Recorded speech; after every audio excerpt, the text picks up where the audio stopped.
Hello, friends, and welcome into the Cowboys Report. I am your host, Tom Downey, once again rocking this awesome Kashiyama sports coat.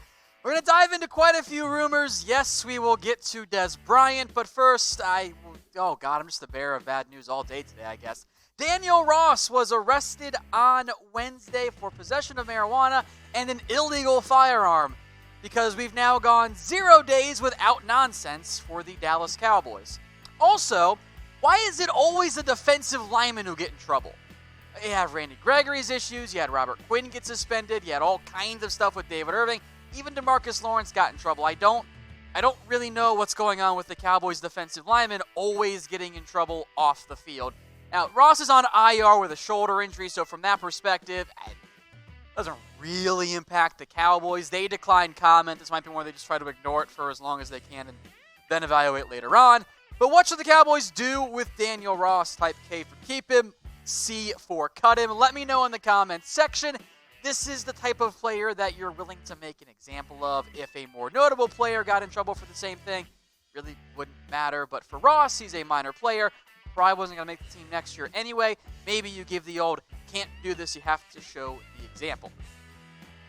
All right, let's move into Dez Bryant because I've seen the comments. First off, y'all being super negative today. I'm gonna try and be positive for you, but I know how this conversation is going to go because we've had it before. Now, Dez Bryant, he wants to return to the NFL, says he's going to reach out to NFL teams in 2 weeks. So naturally, it's let's bring back Dez Bryant to the Cowboys. Here's the problem, or at least my question I'll pose to you. Does this make sense for either party? Here was the tweet from Dez, who openly admits he's not trying to go, I think he means anywhere and be a starter. It's kind of a double negative there, but it's fine. He is acknowledging the fact that because he hasn't played since 2017, he's really not a starting caliber receiver right now. And we'll bring up this one because I got into a big Twitter war a couple weeks ago, or days, whatever it was. It all blends together. Who's better right now, Dez or Michael Gallup? Let me know in the comments section. Now, I will continue to say that the Cowboys erred in cutting Dez Bryant back in the 2017-18 offseason. There's only one answer, guys. It's obviously Michael Gallup. There's no doubt about that. And here's where the Cowboys sit overall right now with their wide receiver depth chart. Obviously, Cooper and Gallup are better than Dez Bryant. Randall Cobb, by the way, also probably better than Dez Bryant, and he plays the slot unlike Dez Bryant. And Cowboys already paid him. So if you're Dez Bryant, you know you're not going to come in and be a top 3 receiver. Now, we'll break down some of the reasons why maybe this could make some sense and also why maybe it doesn't make some sense here in just a second. But I want to remind everybody about our giveaway with Kashiyama. If you want a chance to win a custom-fitted sports jacket like this one right here, it's got my name right there as well. Go follow Kashiyama Tailors on Instagram. That is at Kashiyama Tailors on Instagram. Go check them out. Just follow them. You are entered to win. If you DM them, go Cowboys, by the way, you get an extra entry into that.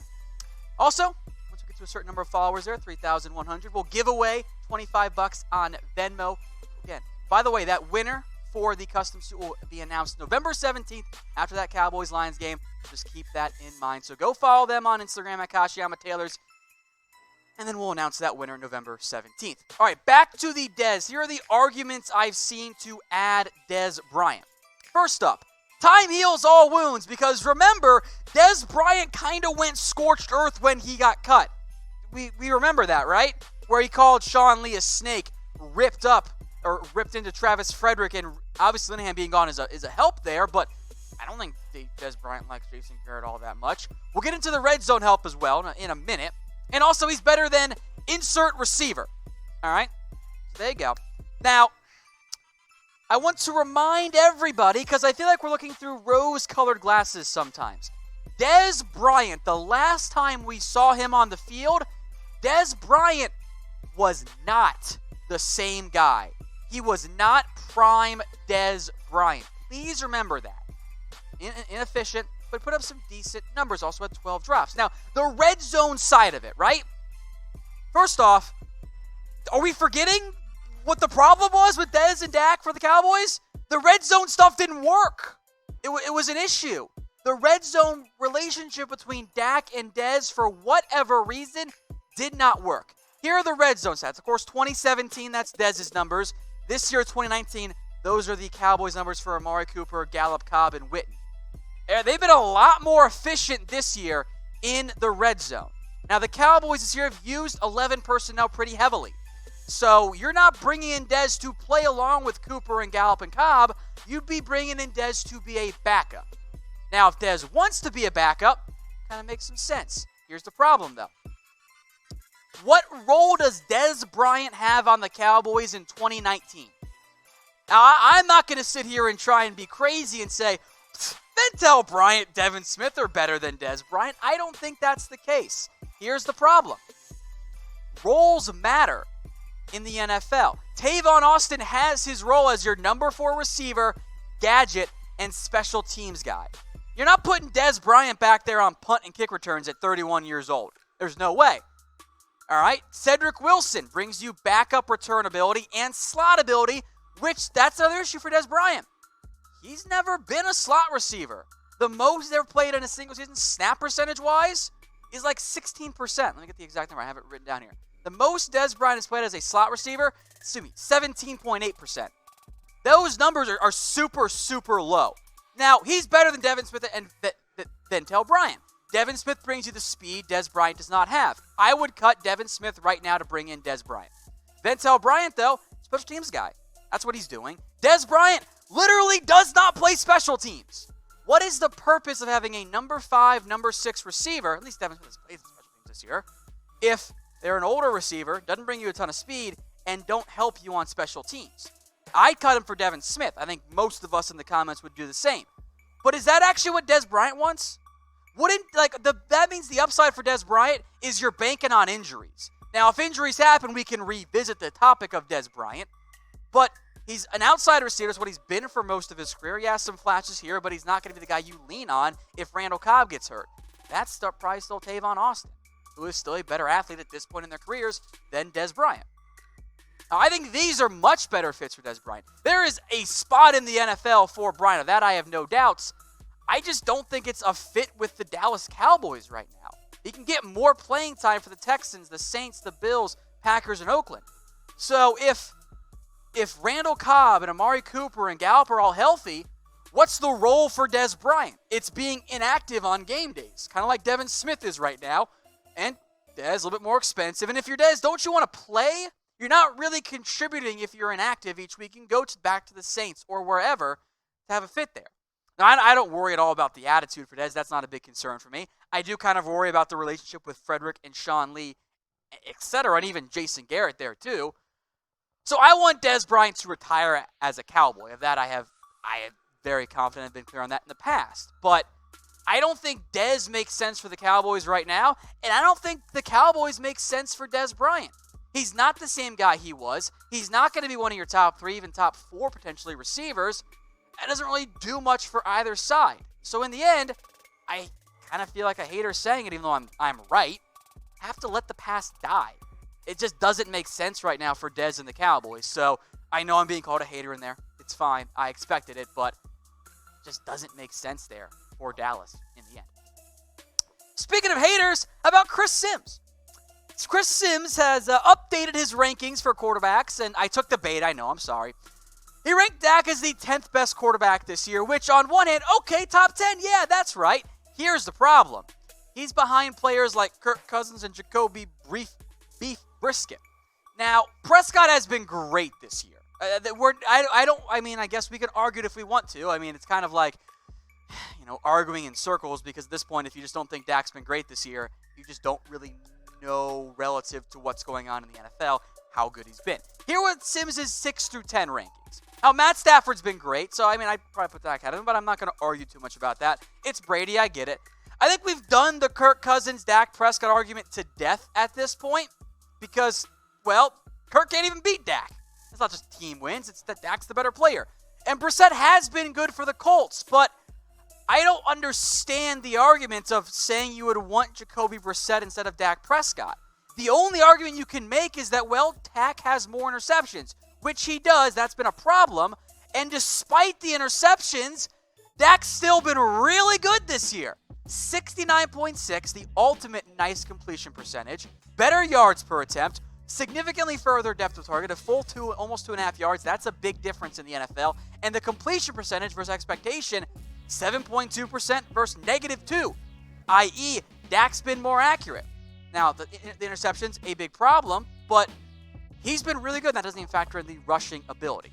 So in the end, here's my mindset with Jacoby Brissett being ranked ahead of Dak Prescott.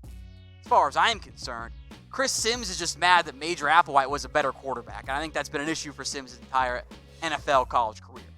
So do me a favor, rank Dak among quarterbacks this year only. That was the requirement and the criteria for Mr. Chris Sims. So let me know in the comments section, where do you rank Dak among quarterbacks this year? I think anywhere in that 5 to 10 range makes sense. Like, Dak has been that good this year. Look at any of the advanced numbers, any of the metrics, say, okay, is he accurate? Is he making plays there? He's been that guy. Now, I'm not saying he's top 5 overall in the NFL, because I'll factor in previous years too, but he's got to be in at least your top 10, and he's got to be above guys like Jacoby Brissett. Now, today's show is brought to you by BetDSI. They're the internet's #1 sportsbook. Head over to chatsports.com/bet. Use that promo code Cowboys120 for a 120% deposit bonus. You put down $50, they will give you an extra $60 for free. It's chatsports.com/bet. Use that promo code Cowboys120. Very glad, by the way, we see almost all top 10 flowing in there for Dak Prescott. If he's top 10 quarterback, it means you pay him $33 million plus. All right, let's move on to Jamal Adams, because again, we're moving the goalposts a lot, and I don't really understand what's going on. I know the deadline's over, but we're just kind of making stuff up at this point. So a lot of radio people out there and TV people from CBS out there saying that the Cowboys don't need Jamal Adams, and Xavier Woods sure showed the Cowboys after his game, which he was great, and I'm glad to see it. Here's the thing, though. If your argument is the Cowboys don't need a Jamal Adams because they have Xavier Woods, you're missing the damn point, guys. You're not trading for Jamal Adams to replace Xavier Woods, just like you weren't going to try and sign Earl Thomas to replace Xavier Woods. I don't know if people realize this in some of the major medias out there for CBS and even Fox here in Dallas. You actually start 2 safeties. That's not 1, but 2 of them. One is Xavier Woods, and the other's Jeff Heath. And guess what? Jamal Adams happens to be a strong safety. So you just pull Jeff Heath out of there, and you insert one of the best young, strong safeties in the NFL, best safeties in the NFL, in Jamal Adams. I don't really understand the whole Xavier Woods says go with Jamal Hill. I think Woods is aware enough to realize it's not a shot against him. It's a pretty clear shot against Jeff Heath, not against Xavier Woods. So I saw a lot of that on Twitter during the game and even the past couple of days. I don't understand it. Doesn't make a lick of sense for me in the end. Now, we are approaching the 50K subscriber mark here on YouTube. So again, let me know in the comments section, what should I do? Again, I'm not going to shave my head. I will try to maintain some veto power. We'll see what the bosses do here, but definitely not going to shave my head. Let me know in the comments section what I should do once we hit that 50K mark here on YouTube. Despite what the chat might say from the official Dallas Cowboys report, I'm not shaving my head. I have some veto power. Hey Cowboys fans, thanks for watching the Cowboys Report. If you haven't already, click right here to subscribe to our channel for all the best Cowboys coverage on the internet. That's news, rumors, highlights, mailbags, film studies, and a whole lot more. And I'm making your lives a little bit easier as well with the next Cowboys Report video right here.